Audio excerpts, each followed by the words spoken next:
Programme में आपको खुशामदीद कहते हैं। मैं सदुल्ला खान हूँ। वज़ीर आज़म ने आज चीफ जस्टिस साहब को एक ख़त लिखा है और उस ख़त में ये दरख्वास्त की है कि इन चंद सवालात की रोशनी में इमरान खान साहब पर होने वाले हमले की तफ्तीश की जाए और इस मामले को प्रोब किया जाए कि ये वाक़या कैसे हुआ।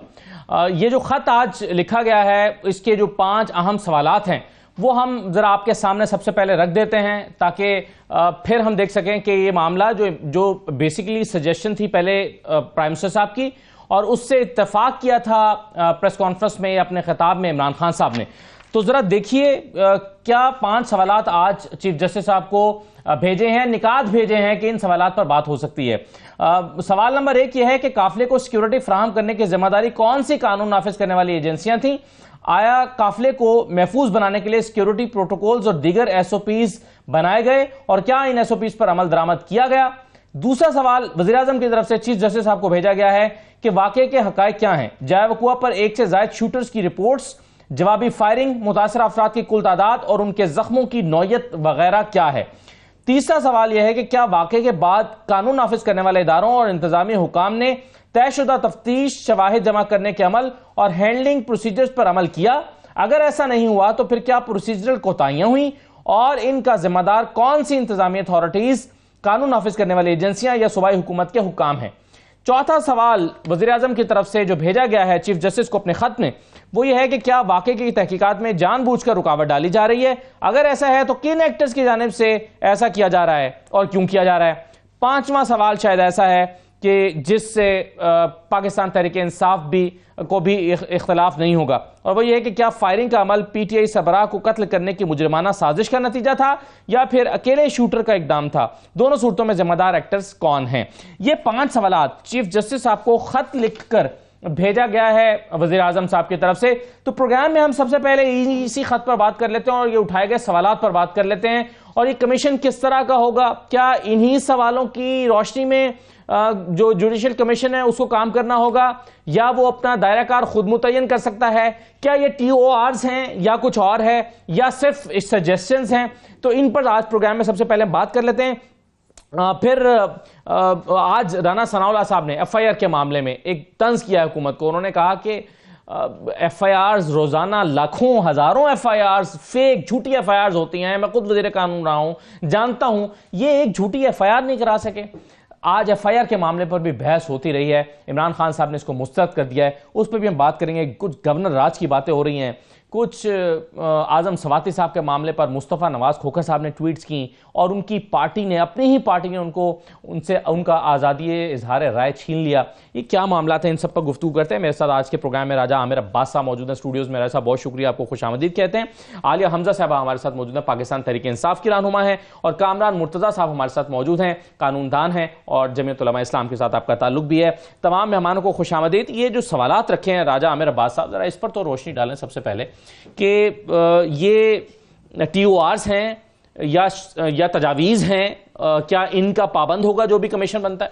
देखिए, सबसे पहले तो ये जो सवालात रखे गए हैं, इन पे आने से पहले मैं एक चीज़ कहूँगा कि जो वज़ीर आज़म साहब ने पहले एक रिक्वेस्ट की थी जो मीडिया पे भी आई, उसमें एक जो इस मुल्क के सफ़े अव्वल के इन्वेस्टिगेटिव जर्नलिस्ट हैं जिनको शहीद किया गया, अरशद शरीफ साहब, उनका भी जिक्र था। उनकी वालदा की तरफ से भी रिक्वेस्ट जा चुकी है ऑलरेडी चीफ जस्टिस साहब को। तो अगर उसकी कल उन्होंने वजाहत की थी, उन्होंने कहा था कि ये चूंकि अब HR चल रहा है, लेकिन अगर हुकूमत की तरफ से भी रिक्वेस्ट आ जाती, वो तो वालदा की तरफ से थी क्योंकि वो एक कौमी सरमाया ही समझे जाते हैं अभी तक, तो ये इसमें थोड़ा सा होता। बहरहाल coming to the recent letter जो उन्होंने अभी लिखा है, तो इनको हम TORs तो किसी भी तरीके से नहीं कह सकते क्योंकि जो टर्म्स ऑफ रेफरेंस होते हैं वो नॉर्मली जो आपकी कमीशंस एक्ट जो सरकारी है उसके तहत जब बनता है, जिसमें गवर्नमेंट किसी को अपॉइंट करती है, फिर गवर्नमेंट उस शख्स को TORs देती है। But here the commission has been asked, request has been made to the Supreme Court of Pakistan कि वो बनाए कमीशन। जी, कि वो बल्कि कमीशन बनाने से ज्यादा इन्होंने ये रिक्वेस्ट कर दी है कि जो भी अवेलेबल तमाम मेंबर्स हैं वो इसमें शामिल किए जाएं। इसका मतलब है कि फुल कोर्ट की दरखास्त नहीं है। देखिए, जो अवेलेबल मेंबर्स हैं वो सारे के सारे डालें तो इट्स ऑलमोस्ट जो अपॉइंट नहीं हुए, ऑब्वियसली अभी सीटें खाली है, उनके अलावा जो उनसे हैं, तो इसमें तो बहुत वास्ट स्कोप है सुप्रीम कोर्ट ऑफ पाकिस्तान का। लेकिन 2-4 चीज़ें बड़ी इंपॉर्टेंट होगी कि सुप्रीम कोर्ट का अगर फुल कोर्ट इसको देखता है, ये केस चलता है, इन्वेस्टिगेशन होती है, ट्रायल होता है, कन्विक्शन होती है, बरी होता है, कुछ भी हो, अल्टीमेटली तो इसी सुप्रीम कोर्ट के पास किसी न किसी फॉर्म में अपील की सूरत में, किसी और सूरत में आ जाएगा। अगर इस सुप्रीम कोर्ट के पास आ जाएगा और अगर तमाम जजेस उसमें बैठे होंगे तो फिर पहले उन्होंने फैक्ट फाइंडिंग अपनी रिपोर्ट्स दी होंगी, उन्हीं की अपनी रिपोर्ट्स दी होंगी, फिर उसके ऊपर वो अगर अपील सुनते हैं या पिटीशन सुनते हैं, तो ये एक टेक्निकली थोड़ा सा इशू है कि इसमें सुप्रीम कोर्ट को फिर अगर करना भी है तो फिर ये है कि 3 या 4 मेंबर्स का अगर कोई कमेटी बनाते हैं, तमाम जजेस अगर इन्वॉल्व हो जाएंगे तो ये इन दी लॉन्ग रन, और ये कमीशन जो है ये तहकीकाती कमीशन होगा, ये क्या करेगा? तहकीकाती, ये जो तहकीकात हैं वो तो तहकीकाती इदारे करेंगे। देखिए, सुप्रीम कोर्ट ऑब्वियसली इन्वेस्टिगेशन तो नहीं कर सकती। सुप्रीम कोर्ट ये जो कमीशन होता है बेसिकली फैक्ट्स की कलेक्शन होती है। फैक्ट्स को कलेक्ट किया जाएगा कि अगर फैक्ट्स को छुपाया जा रहा है, क्योंकि ये इतना हाई प्रोफाइल केस है कि अगर वहां पे प्रेशर्स हैं तो लोग अगर घबरा रहे हैं, लेकिन जब सुप्रीम कोर्ट का सर के ऊपर होगी और सुप्रीम कोर्ट की डायरेक्शंस होंगी, फिर कोई आदमी शायद घबराएगा भी नहीं, फिर जो फैक्ट्स होंगे वो सामने ले आएंगे। तो basically it's a fact collecting commission के जो तमाम फैक्ट्स को कलेक्ट करने के बाद एक ऐसी फाइंडिंग देगा जो ऑलरेडी ऑल्दो बाइंडिंग नहीं होती, लेकिन आपके इल्म में है कि इट कैन बी कंसिडर्ड, और उसके बाद वो तमाम लोगों को बुला के इन्वेस्टिगेशन। बिल्कुल सही है। लेकिन कामरान मुर्तज़ा साहब, कल जो एक और खत का मामला था जो अरशद शरीफ साहब की वालदा ने लिखा था चीफ जस्टिस को, उसका जिक्र जब अदालत में हुआ, कमरा अदालत में, तो चीफ जस्टिस साहब ने कहा कि एक बात जहन में रखिए कि हम इन्वेस्टिगेटिव इदारा नहीं हैं और हम तहकीकाती इदारे जो मुख्तलिफ तफ्तीशी इदारे हैं उनकी रिपोर्ट्स के पाबंद हैं। और उन्होंने ये कहा कि जो कीनिया गई थी एक टीम, तहकीकाती टीम, वो वापस आ गई है, हमने उनसे रिपोर्ट मांगी है, उसकी रोशनी में देखेंगे कि क्या हो सकता है। तो इस मामले में जो अगर एक फुल कोर्ट बनता है या जो अवेलेबल जजेस का एक कमीशन बनता है, तो इसमें क्या यही कमीशन अपॉइंट करेगा, तफ्तीशी इदारों को पाबंद करेगा कि वो तहकीक करके तफ्तीश करके बताएं?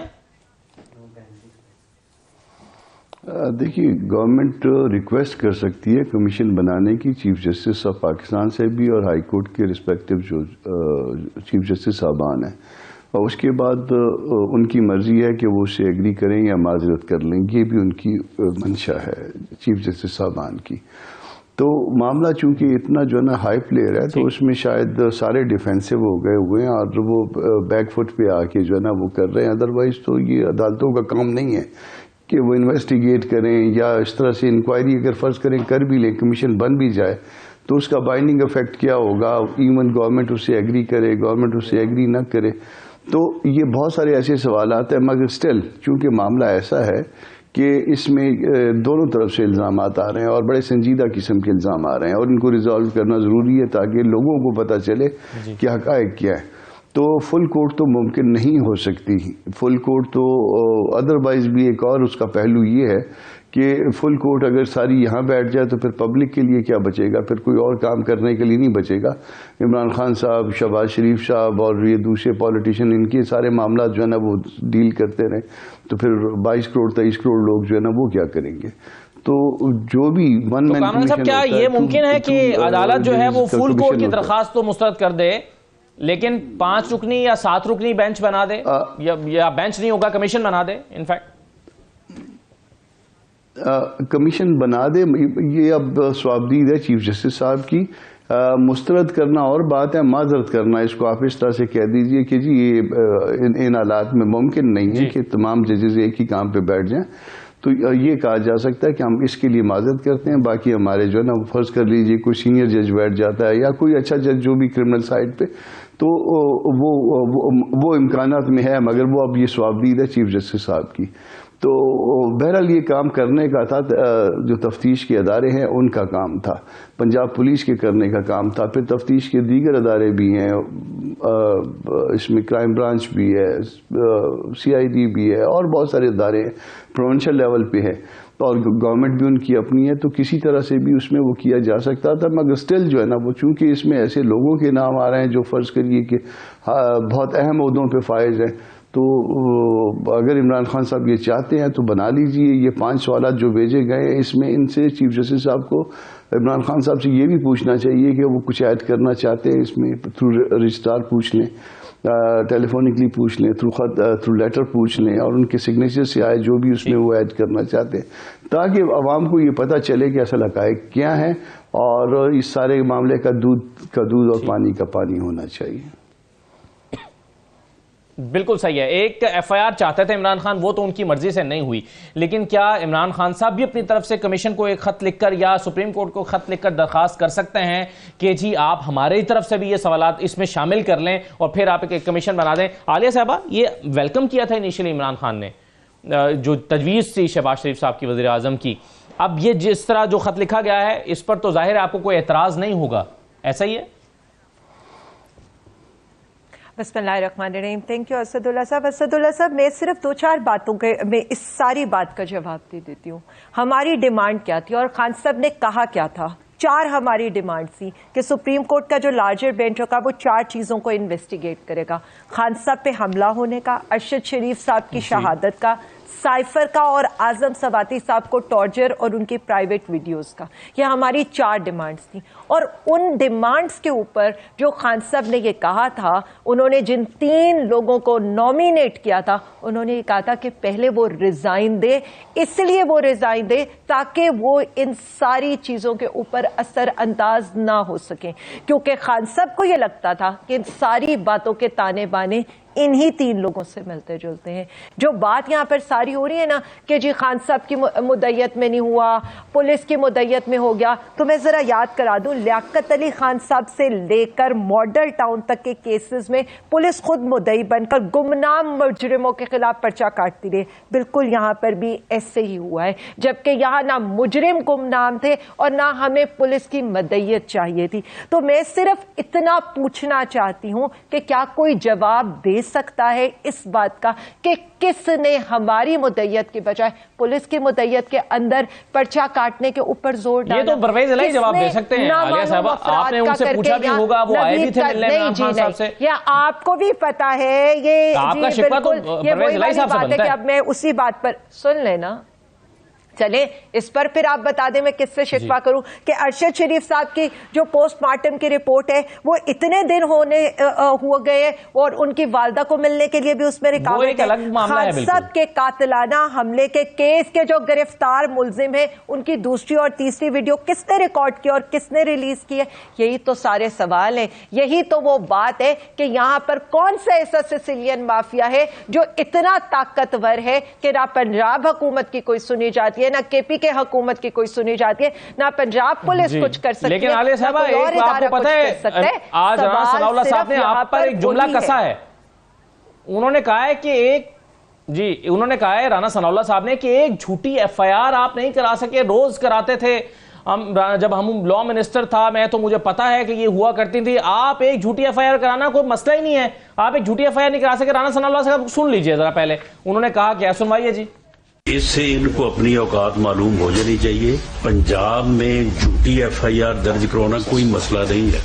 मैं लॉ मिनिस्टर रहा हूँ पंजाब का 10 साल, रोज पता नहीं सैकड़ों दर्ज होती है झूठी एफआईआर। तो इसमें इतनी हिम्मत नहीं है कि एक झूठी एफआईआर अपने लिए दर्ज करवा सके। तो इससे समझ आ जानी चाहिए कौन सा इनकलाब इसे।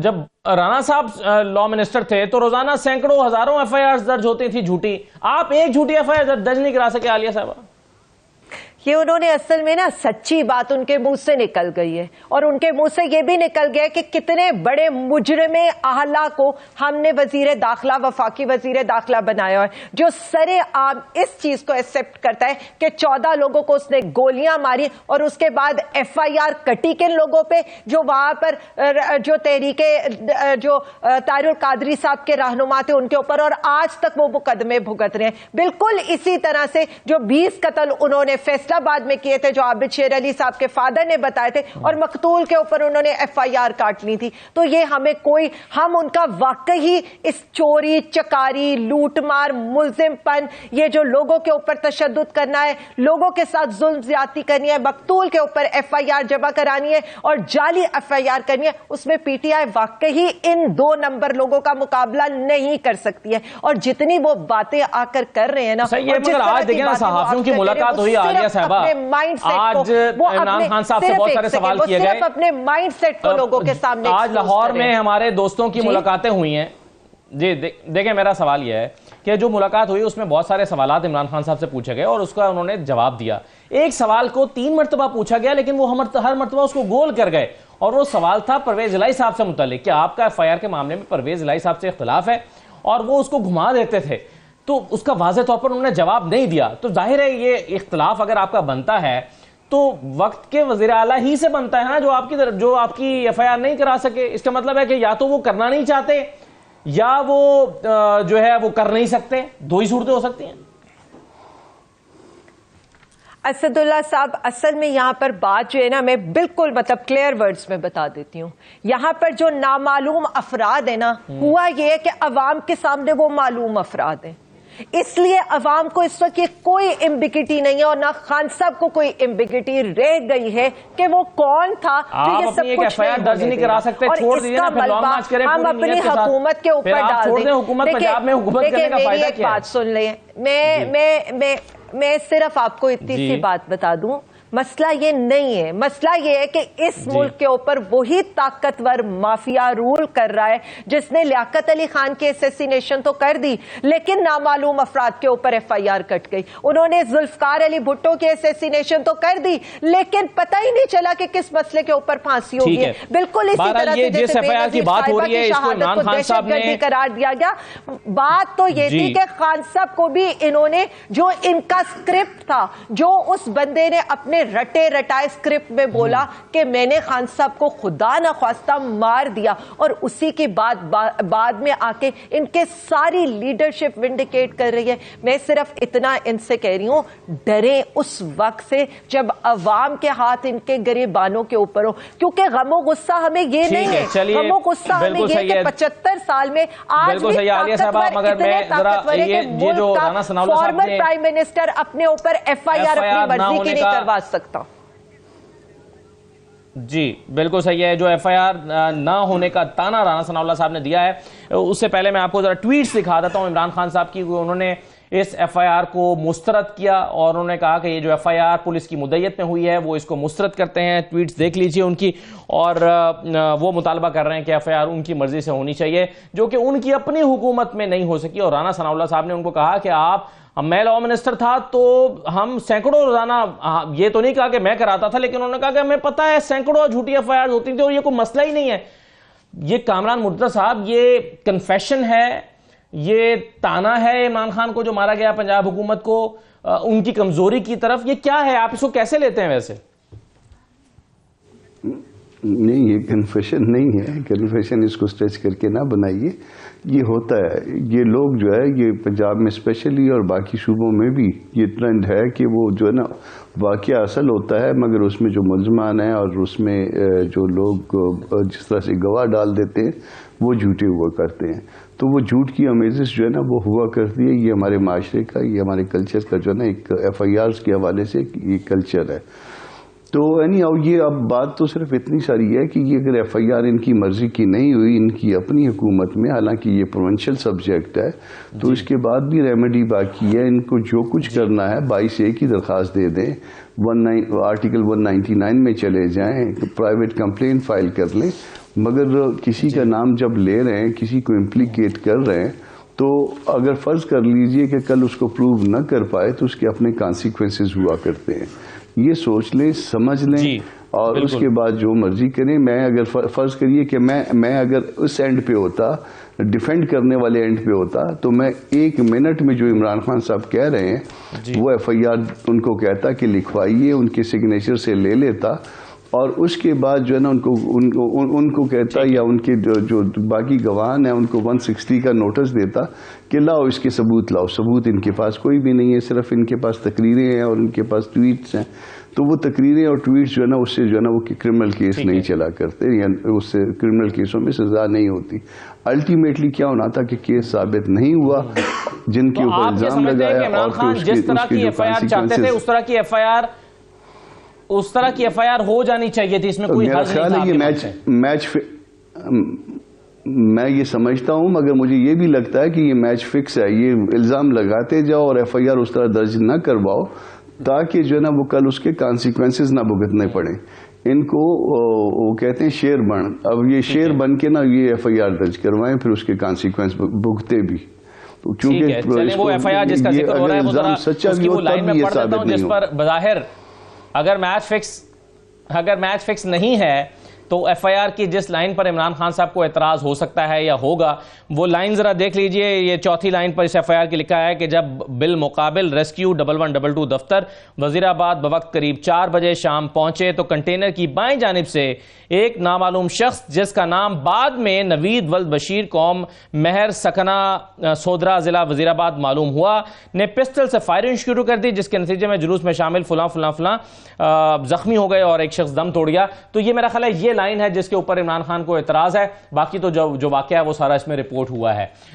ये राना सनाउल्लाह साहब की वो कामरान साहब तो समझते हैं कि ये कन्फेशन नहीं है, लेकिन ये कमजोरी की तरफ इशारा तो है कि वो कह रहे हैं कि जी ये झूठी एफआईआर तो रोज सैकड़ों दर्ज होती हैं, आप एक झूठी एफआईआर नहीं करा सके। अगर कन्फेशन नहीं है तो ये ऐसा है कि शर्मिंदगी का मकाम है। ये बातें दुनिया में भी जाती हैं। देखिए इंटरनेशनल मीडिया इसको फॉलो करता है और आप जब दुनिया में होगा कि पाकिस्तान का लॉ मिनिस्टर ये कह रहा है कि जी when I was the law minister, तो एवरी डे, पहली तो ये आपकी माशाल्लाह कितनी अच्छी कारकर्दगी है कि यू आर कन्फेसिंग के ड्यूरिंग माई टेन्योर यहाँ पे सैकड़ों फॉल्स एफआईआर्स काटी जाती थी। और फिर वो कह रहे हैं कि जी ठीक है तो इन्होंने क्यों फॉल्स एफआईआर कटाई जी। तो एनी हाउ फिर कामरान साहब ने बड़ी एक बात की, वो सिस्टम की खराबी है ना। बताएं, लॉ मिनिस्टर काटते हैं, वो आप लॉ मिनिस्टर कैसे जिम्मेदार हैं? बताएं ना। जिम्मेदार की बात नहीं कह रहा, मैं कह रहा हूं कि उन्होंने यही कहा ना, ये उनसे पूछे कि उन्होंने ये क्यों कहा। उन्होंने कहा कि जब मैं लॉ मिनिस्टर था तो सैकड़ों एफआईआर काटी जाती थी और लॉ मिनिस्टर का ये काम होता है कि देखे कि जी जो ओवरऑल कानून की इम्प्लीमेंटेशन है क्या वो अकॉर्डिंग टू लॉ हो रही है या नहीं। फिर कामरान साहब ने कहा कि जी मैच फिक्स है। सर पुलिस लॉ मिनिस्टर के मातहत है, किसके मातहत है? पुलिस लॉ मिनिस्टर के मातहत है, एफआईआर काटने वाले उसके मातहत नहीं सर। हुकूमत चले, राना सनाउल्लाह का जिम्मेदार नहीं है ये कानूनी, इन्होंने तो हुकूमत जिम्मेदार होगी और हुकूमत भी उन्हीं की थी। कानूनी ये उन्होंने बात नहीं की। ये क्योंकि कामरान साहब सियासी भी हैं तो लगता है ये कोई सियासी स्टेटमेंट दे दिया उन्होंने। तो बाहर आगे चलते हैं। मैं तो चलो सियासी हूँ ना, आप सियासी नहीं है, आप तो कम से कम फैक्ट्स पे स्टेटमेंट दें ना। मैं तो दे रहा हूँ ना सर, मैंने कौन सी फैक्ट के स्टेटमेंट। चलिए एक ब्रेक ले लेते हैं, ब्रेक के बाद वापस आके पीटीआई ने 2-4 दिन मुजाहरे किए, 2-3 दिन मुजाहरे किए और वो मुजाहरे जो हैं उस पर बहुत सारे लोगों को एतराज़ किया गया। चलें खैर देर आए दुरुस्त आए, अब ये फैसला हुआ है कि ये जो मुजाहरे हो रहे थे उसको इस्लामाबाद के अलावा बाकी जगहों पर उसको कॉल ऑफ कर दिया गया है। लेकिन सवाल अपनी जगह पर मौजूद है, ये मुजाहरे क्यों किए गए थे, क्या सोचकर किए गए थे, और अगर उससे मुतालबात पूरे नहीं हुए तो अब ख़त्म क्यों किए हैं, और ख़त्म करने की अब जो वजह है ये उस वक्त कॉल देते हुए पेश नज़र क्यों नहीं थी। तो ये सवाल अपनी जगह मौजूद है क्योंकि इस पर आज बहुत बहस हुई है। ये आर्टिकल 15 की खिलाफ वर्जी की है कि फ्रीडम ऑफ मूवमेंट जो है वो लोगों का, स्कूल की बच्चों की गाड़ियां, स्कूल वैन्स फंसी रही हैं। तो पाकिस्तान तहरीक इंसाफ के पास क्या जामे प्लान नहीं है अपने प्रोटेस्ट का? इस पर आलिया हमजा साहबा क्या कहती हैं? एक ब्रेक लेते हैं, ब्रेक के बाद वापस आके इस पर बात करते हैं।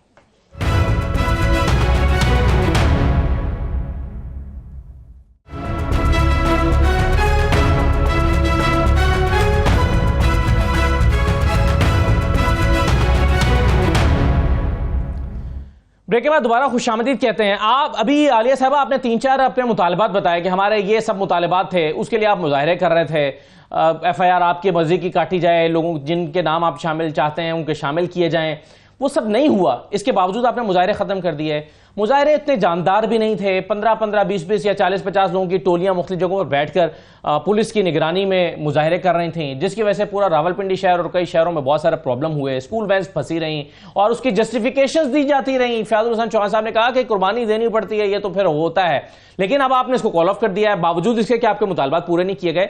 कोई जामे प्लान है आपके पास मुजाहरे करने का? सबसे पहले तो असदुल्ला साहब मैं आपको ये बता दूं कि अभी तक प्रोटेस्ट कॉल ऑफ करने का कोई फॉर्मल हमें लीडरशिप की तरफ से अनाउंसमेंट नहीं आई है, ठीक है। और ये जो मीडिया के ऊपर चल रहा है ना, अच्छा, इसकी ये कोई अभी चल रहा है, कंफर्मेशन नहीं दी है। मुझे नहीं पता कि जी ये जो मीडिया के सेगमेंट से चला रहे हैं, बिकॉज मैंने ये कैटेगोरिकली इस प्रोग्राम में बैठने से पहले अपने ग्रुप्स में पूछा था। पहली चीज मैं इस पे क्लियर कर दूं।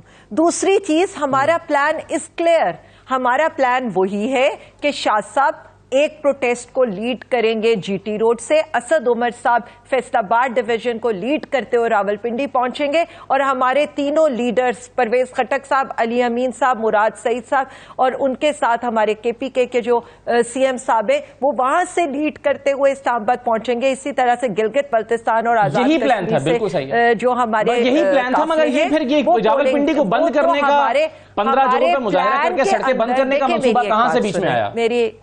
मेरी एक बात सुने, मेरी एक बात सुने। ये वो प्रोटेस्ट है जो हम अपनी मर्जी की FIR लॉन्च करने के लिए करें। देयर इज अ लॉन्ग मार्च की वही स्ट्रैटेजी है। और जो दूसरे प्रोटेस्ट हो रहे हैं वो ये हो रहे हैं कि जब हम एक FIR के अंदर कह रहे हैं ये 3 नाम डालें, कहीं पर लोगों को इस तरह से ख्वार करने की कोशिश हो रही है, दूसरी तरफ अवाम में इतना गमो गुस्सा हो रहा है। और अभी आपने भी बताया और खबरें जो चल रही हैं कि इवन गवर्नर राज लगाने के ऊपर भी बात हो रही है। तो मुझे सिर्फ इतना बता दे कि कौन है ये मुकद्दस गाय जो रियासत से ऊपर है, जो अवाम से ऊपर है। फिर आप जो ये बात करते हैं कि जी हम नाकाम हो गए, अगर हम इतने नाकाम हो चुके होते तो क्यों इनको सुबह शाम आकर मिलते समाजते ऐसी बातें करनी पड़ रही है? मगर आलिया साहबा देखें, आज ये बात भी हो रही है कि आपने जो प्रोटेस्ट करना है सुप्रीम कोर्ट आपने इस्लामाबाद में करना था ना, जहां पर विफाक की हुकूमत है जिससे आपको शिकवे हैं। आप अपना प्रोटेस्ट जो है उस हुकूमत के खिलाफ करेंगे ना जिससे आपको शिकायत है। आप अपनी ही हुकूमत में, अपने सूबे में प्रोटेस्ट कर रहे हैं, इससे क्या हासिल होगा? जी देखिए मेरी एक बात सुने, अवाम को गुस्सा हुकूमत के अगेंस्ट इस वक्त बात नहीं हो रही है। अवाम को गुस्सा इस वक्त है और पूरे पाकिस्तान को गुस्सा है कि कोई कितना ताकतवर है कि एक फॉर्मर प्राइम मिनिस्टर अपने ऊपर हुए कातिलाना हमले की FIR में अपने लोग जिनके ऊपर उसको शक है उनके नाम नहीं डलवा पा रही है। असल में यहाँ पर मसला ये नहीं है, मैं बार बार आपको बता दूं, खान साहब पर कातिलाना हमला होता है। बच्चों की स्कूल वैन में बैठे हुए बच्चों का क्या कसूर है आलिया साहबा? अगर रियासत इमरान खान की नहीं काट रही FIR, आप अचानक से 1:30 बजे या 2 बजे प्रोटेस्ट लॉन्च कर देते हैं, स्कूल से बच्चों को घर पहुंचने का मौका फराहम नहीं करते और फिर उसकी जस्टिफिकेशन देते हैं। जी देखिए मेरी एक बात सुन लें, हम एम्बुलेंसेस को भी रास्ता दे रहे हैं, हम ऐसी हर वैन्स को अकोमोडेट करें। वैसे तो मैं ये बता दूं कि जो ये कह रहे हैं कि हमने किसी को रास्ता नहीं दिया, पहले ही पिंडी इस्लामाबाद के अंदर जहां पर मेजर सड़कें बंद हैं, बाकी कहीं पर आप रास्ता दे नहीं सकते ना। जब आप एक रास्ता बंद कर देंगे, गाड़ियों की लंबी कतारें लगेगी, उसमें गाड़ियां फंस जाएंगी, तो आप रास्ता दे नहीं सकते। एक सेकेंड मेरी तो सुन लेना। वहां पर तो ऑलरेडी स्कूल की छुट्टियां हैं, तो हमने कौन सी स्कूल वैन को वहां पर रोक दिया? वहां तो ऑलरेडी 2 दिन के लिए स्कूल्स बंद है, तो कौन सी स्कूल वैन वहां पर रुक गई है? क्योंकि मेजर ब्लॉकेज तो पिंडी इस्लामाबाद में और मोटरवे के ऊपर है। बाकी तो हम प्रोटेस्ट करते हैं, लोग अपने घरों को चले जाते हैं। इसलिए एक सेकेंड मैं आपको बता रही हूँ, हमारे प्रोटेस्ट शाम को स्टार्ट हुए हैं, पहली चीज। अब जो यहाँ पर बात हो रही है ना, कल दोपहर 1:30 बजे प्रोटेस्ट स्टार्ट हुआ था ना आलिया साहबा, यही तो मैं आपको बता रहा हूँ, आपके पास मालूमात नहीं है। लेकिन चलिए बहरहाल अब ये बिल्कुल सही है, लेकिन आगे चलते हैं। मुझे ये बताएं, कर लेने देना एक मिनट, मुझे सिर्फ छोटी सी बात कंप्लीट कर लेने दे। जी कर ले। यहाँ पर ये नहीं हो रहा है, छोटी सी बात में जो अवाम गम गुस्से में है ना, वो एक इस बात पर है कि कातिलाना हमला करवाया गया हमला आवर की मर्जी की वीडियोस बनाकर शेयर की गई, उस हमला आवर को बतौर कवर अप इस्तेमाल किया गया। वाकई की मतलूबा एफआईआर चले अब तो सुप्रीम कोर्ट में चला गया मामला जी। देखिए अल्टीमेटली फैसला तो वहीं जाकर होना है ना। जिन लोगों के ऊपर हमारा शक है वो आकर जिस तरह का प्रोपेगेंडा कर रहे हैं, क्या हम ये भूल सकते हैं कि जावेद लतीफ से लेकर मरियम सफदर से लेकर मरियम औरंगजेब से लेकर राना सनाउल्लाह से लेकर किसने मजहबी मुनाफिकत खान सब के खिलाफ नहीं फैलाई, और उसी मजहबी मुनाफिकत को इनके बंदे ने इस्तेमाल करते हुए जिस तरह के अटेम्प्ट किए और उसके साथ जो लोग मुलव्विस थे और ये पूरा बिल्कुल सही है। ये सारी बातें सुप्रीम कोर्ट के कमीशन के सामने जरूर आप रखेंगे और आएंगी डेफिनेटली। एक और मामला भी है, इस पे 24 घंटे के अंदर एफआईआर काटने का जो कहा था कामरान मुर्तजा साहब, उसमें एक चीज जो 24 घंटे के अंदर एफआईआर काटने की गई, उसके बाद पुलिस ने अपनी मुद्दत में कर दी। तो ये बताइए कि क्या सुप्रीम कोर्ट की हिदायत क्या थी कि इमरान यानी क्या होनी चाहिए या क्या उसको इंटरप्रेट कैसे किया जाना चाहिए कि क्या उससे मुराद इमरान खान की मुद्दत में या जिस तरह से वो चाहते थे एफआईआर हो, या 24 घंटे के अंदर करें, जैसे भी करें, इसकी इंटरप्रिटेशन क्या है जो अदालत की तरफ से हुक्म था? नहीं, इसकी ये इंटरप्रिटेशन नहीं होनी चाहिए कि पुलिस अपनी मर्जी से काट दे। या तो ये था ना कि इमीडिएटली पुलिस इसको रोजनामचे में लिख लेती, जिस तरह से भी उसके सामने या उनकी दानिश में वाकया हुआ था। अब जब फर्ज कर लीजिए कि 4-5 दिन गुजर गए इस वाक़े को, तो फिर इसमें कंप्लेनेंट आ गए, एक दरख्वास्त आ गई, अच्छी आई है दरख्वास्त। ये मैं अपने तौर पे आपको मतलब एज ए वकील कह रहा हूँ, मैं किसी अपनी पार्टी की तर्जमान के तौर पे नहीं कह रहा हूँ, मगर उसमें जिनका भी नाम लिया भले जो है ना उसको वो इनकॉर्पोरेट कर दें, उनके साथ उनका एहतराम अपनी जगह पे, मगर जो है ना वो इनकॉर्पोरेट करने के बाद वो एफआईआर काट दें और उसके बाद इनको कहें कि जी लाइए सबूत आपके पास क्या है। फिर जब सबूत ना मिलेगा और उसके बाद जो है ना वो जिस तरह से केस को आगे डील करते हैं, जो केस का सबूत ना होने की सूरत में होता है, तो सबूत ज़ाहिर है बारे सबूत तो जो इल्ज़ाम लगाता है उस पर होता है, तो वो जब सबूत नहीं मिलेगा तो फिर उसके जो कॉन्सिक्वेंसेज होंगे। ये एतराज आईजी साहब पर कैसे ये काउंटर क्वेश्चन या एतराज हो सकता है कि जब मुद्दई मौजूद थे तो पुलिस ने अपनी मुद्दत में क्यों ये एफआईआर काटी? क्या सुप्रीम कोर्ट के सामने दोबारा जब यही मामला आएगा तो क्या ये एतराज उठ सकता है कानूनी तौर पर? जी मुझसे पूछ रहे हैं? जी जी कामरान साहब। हाँ जी बिल्कुल, ये एतराज किया जा सकता है कि जी पुलिस ने जो है ना ये एफआईआर जिस तरह से हम कटवाना चाहते थे नहीं कटवाई। अच्छा, इसमें एफआईआर के झूठे और सच्चे होने की भी बात हो रही थी ना, तो एफआईआर की जो उसमें जो आदमी जिस तरह से एफआईआर कटवाना चाहे, भले वो जिस पे भी इल्जाम लगाना चाहे, इवन मुझे भी बीच में अगर इम्प्लीकेट करना चाहे तो वो इम्प्लीकेट कर सकता है, ठीक है ना जी। तो वो उसमें एफआईआर उसको दर्ज करवानी दें, फिर उसके बाद एफआईआर अगर वो झूठी होगी तो उसके खिलाफ कार्रवाई के लिए होती है, उसके खिलाफ कार्रवाई होगी और उसके कॉन्सिक्वेंसेज होंगे। जिस जुर्म में जो क्वांटम होगी, जो उसकी सजा का जिसमें इल्जाम लगा है, उसी क्वांटम के साथ उनके ऊपर भी वो होगा। बिल्कुल ठीक। उसके जो कॉन्सिक्वेंसेज होंगे वो उसी तरह से जो ना उस क्वांटम के साथ जो ना वो अटैच हो जाएंगे। ठीक है, बिल्कुल सही है सर। कॉन्सिक्वेंसेज का आमिर खान साहब एक लफ्ज आज राना सनाउल्लाह साहब ने भी इस्तेमाल किया कि कॉन्सिक्वेंसेज होंगे, और वो इस पैराए में किया कि अगर जो सूबाई हुकूमतें हैं वो अपनी जिम्मेदारी पूरी नहीं करती तो फिर उनको कॉन्सिक्वेंसेज फेस करना होंगे। उनकी इस बात को लिया गया है गवर्नर राज के पर्सपेक्टिव में कि गवर्नर राज लग सकता है। पहले मैं आपको सुनवा देता हूं कि राना साहब ने क्या कहा, फिर जवाब दें कि क्या गवर्नर राज लग सकता है। सुनवाइए जी।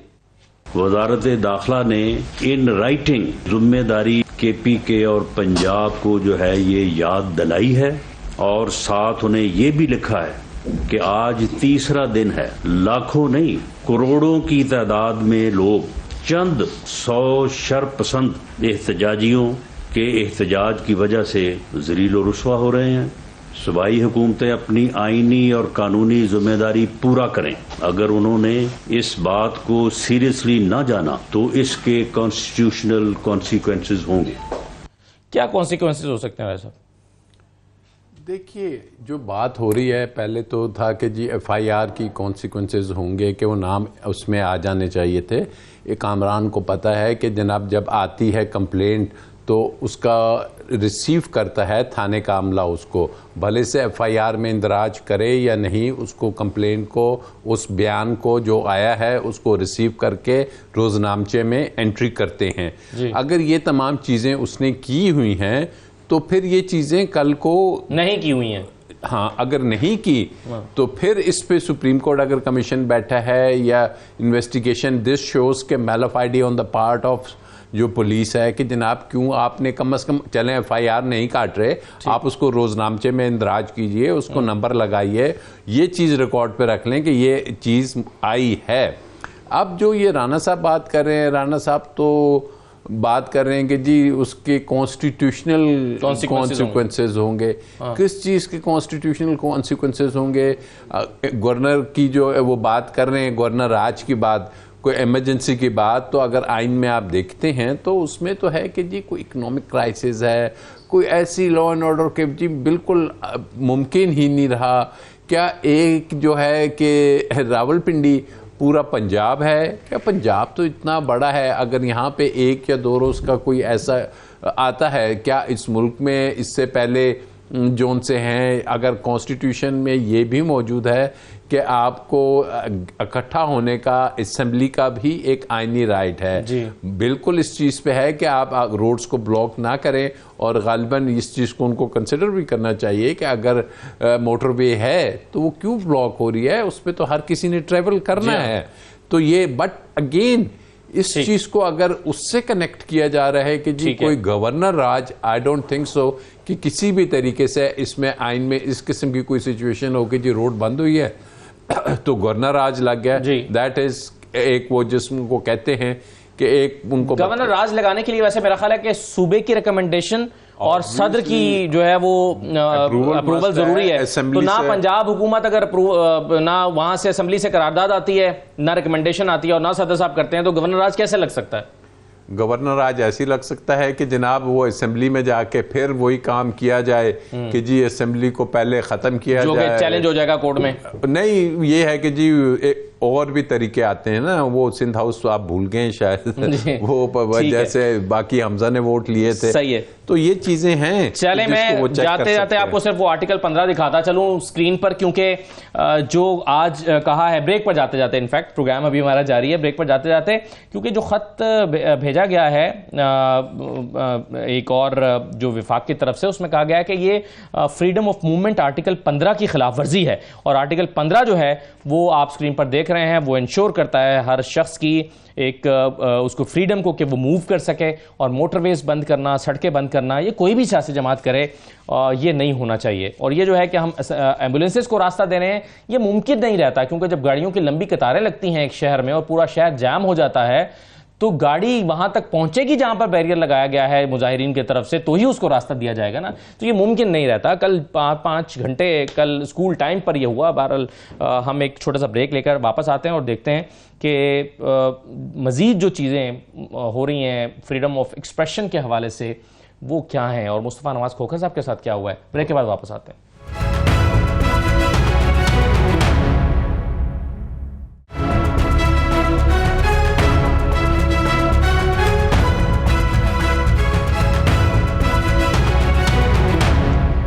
दोबारा आपको खुशामद कहते हैं। आलिया हमजा साहबा, ये वाज़े तौर पर आपको एक अल्टीमेटम या वार्निंग कह लें, राना सनाउल्लाह साहब ने कहा है कि अगर सूबों ने अपनी जिम्मेदारियां पूरी ना की तो इसके कॉन्स्टिट्यूशनल कॉन्सिक्वेंसेस फेस करना पड़ेंगे।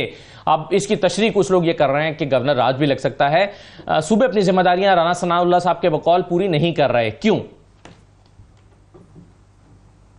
सबसे पहले तो असदुल्ला साहब, मैं उस बंदे को इतनी अहमियत देती हूँ जैसे कोई गली का गुंडा होता है ना, वो गली के एक कोने पर बैठकर जो है ना वो एक धमकियां दे रहा होता है और आने जाने वाले अपना काम कर रहे होते हैं, उसकी कोई इंपॉर्टेंस नहीं है। 25 मई को वो अपना पूरा डर अवाम से निकाल चुका है। अब हमें ना उस बंदे से डर लगता है, बल्कि हमें तो उसके मस्खरापन के ऊपर हंसी आती है कि ये अब डराएगा। तो पीटीआई की तो औरतें उससे डरने को तैयार नहीं है, बंदे तो पता नहीं उनके साथ अब क्या करेंगे। एनी हाउ, जब बात बड़ी बड़ी इंपॉर्टेंट हो रही थी आर्टिकल 15 की कि जी फ्रीडम ऑफ मूवमेंट होनी चाहिए, बिल्कुल होनी चाहिए, लेकिन मैं यहाँ पर क्या करूं, इस मुल्क में तो इंसानी हकूक मुअत्तल हैं, कोई सहाफी कत्ल हो रहे हैं, कोई मुल्क छोड़ के जा रहे हैं, कहीं पर हमारे सेनेटर्स को बेलिबास किया जा रहा है और उनको मारा जा रहा है, कहीं पर फेडरल लॉजेस के अंदर बिल्कुल निजी वीडियोस को इस तरह से डाला जा रहा है, जो आज अगर किसी की एक वीडियो चाहे वो हमारे ओपोनेंट्स के, मैं उसको भी कंडेम करना चाहती हूं। मुल्क के साबिक वजीर आजम के ऊपर कातलाना हमले हो रहे हैं,